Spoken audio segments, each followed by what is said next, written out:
এই হামের এই যে আমাদের শিশুরা মারা যাচ্ছে এর জন্য বিএনপি দায়ী, বিএনপির ডাক্তার সংগঠন ড্যাব দায়ী। সুযোগ দিয়ে নীলটা এবং সরকারকে যথেষ্ট সহযোগিতার মনোভাব নিয়ে আমরা কিন্তু এই 48 দিন অতিবাহিত করেছি।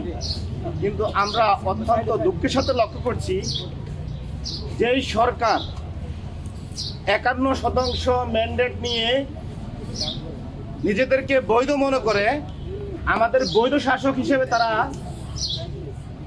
মানে দেশ পরিচালনা করে, অথচ তারা 70% জনগণের গণভোটের রায়কে তারা অস্বীকার করে। আমরা আজকে এখান থেকে স্পষ্ট ঘোষণা করছি, সরকার যদি 70% গণভোটের রায়কে অস্বীকার করে তাহলে এই সরকারের 51% ম্যান্ডেটকেও আমরা অস্বীকার করব। আমরা সরকারকে আরো বলতে চাই, আমরা অতীতে দেখেছি এদেশের বিচার ব্যবস্থা কেমন দলীয়করণ ছিল। এদেশের প্রধান বিচারপতিকে লাথি মেরে এদেশ থেকে বের করে দেওয়া হয়েছে, এসকে সিনহাকে দেশে থাকতে দেওয়া হয় নাই। সেই বিচার ব্যবস্থার উত্তরণ চেয়েছিলাম আমরা জুলাই বিপ্লবের মাধ্যমে, কিন্তু আমরা কি দেখতে পাচ্ছি, আবার রাষ্ট্রপতি প্রধানমন্ত্রীর অনুগত অর্থাৎ দলীয় অনুগত বিচারপতি নিয়োগ দেওয়ার জন্য বিচারপতি নিয়োগ অধ্যাদেশটি বিএনপি বাতিল করতে চায়। বিএনপি আবার নিম্ন আদালতকে দলীয় পকড়স্থ করতে চায়। আমরা অতীতে যেমনটি দেখতাম, বিরোধী দলের নেতারা কার রিমান্ড হবে, কার নামে মামলা হবে, এই সিদ্ধান্ত দিত আইন মন্ত্রণালয় থেকে। নিম্ন আদালতের বিচারকগণ সরকারের সিদ্ধান্তের বাহিরে, আইন মন্ত্রণালয়ের সিদ্ধান্তের বাহিরে কাউকে জামিন দিতেন না। আমরা এর উত্তরণের জন্য আমরা বললাম সুপ্রিম কোর্ট সচিবালয় অধ্যাদেশটি বলবৎ থাকুক এবং ইন্টারিম গভর্নমেন্ট এই সংস্কারটুকু করে গিয়েছিল। কিন্তু আজকে বিএনপি সম্পূর্ণ দলীয় উদ্দেশ্যে এই অধ্যাদেশটি বাতিল করছে। সবচেয়ে দুঃখজনক বিষয় হচ্ছে বাংলাদেশের সুপ্রিম কোর্টের যে বিচারকরা রয়েছেন তারা সবাই ঐক্যমত হয়েছেন যে বিচার বিভাগ স্বাধীনের জন্য তারা এই অধ্যাদেশটি বলবৎ থাকার জন্য, কিন্তু সরকার কর্ণপাত করছেন না।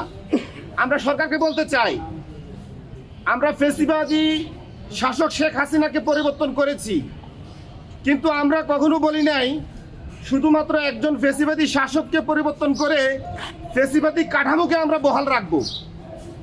আমরা এই রাষ্ট্রের যে ফ্যাসিবাদী বিচার বিভাগীয় কাঠামো, পুলিশের কাঠামো, সংসদীয় কাঠামো, মানবাধিকার গুমের কাঠামো, এই সমস্ত ফ্যাসিবাদী কাঠামো আমরা ভেঙে ফেলতে চাই। বিএনপি যদি মনে করে বিগত সরকারের শুধু একজন ফ্যাসিস্টকে বিতাড়িত করে ফ্যাসিবাদী কাঠামো দিয়ে দেশ চালাবে, তাহলে আমরা জুলাই যোদ্ধারা এটা কখনোই আমরা হতে দিব না। আমরা আরো বলতে চাই, বর্তমান সরকার সকল কিছুতেই বিরোধী দলের উপরে দায় চাপায়, কিন্তু নিজের দায়িত্ব পালন করে না। সরকারের যে ডাক্তার সংগঠন ড্যাব, ইন্টারিম সরকারের সময় এই ড্যাব সারা বাংলাদেশে বিভিন্ন অপকর্মে জড়িত ছিল। আপনারা জানেন পিজি হসপিটালে, যেটা এখন বিএমএসু বলা হয়, সেখানে ঢাকা কলেজের ছাত্র দলের ছেলেরা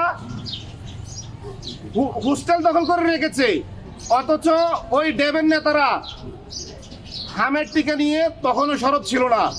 বর্তমান প্রধানমন্ত্রীর ওয়াইফ একজন ডাক্তার এবং সরকারের মন্ত্রীরা বিভিন্ন আস্ফালনমূলক কথাবার্তা বলে, কিন্তু হামের টিকার যথাযথ ব্যবস্থা নেওয়া হয় না।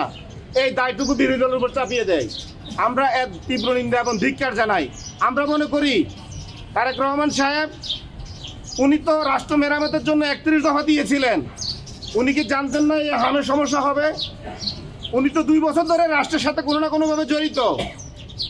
উনি সরাসরি ক্ষমতা না থাকলেও ডক্টর ইউনূসের সাথে কানেক্টেড ছিলেন।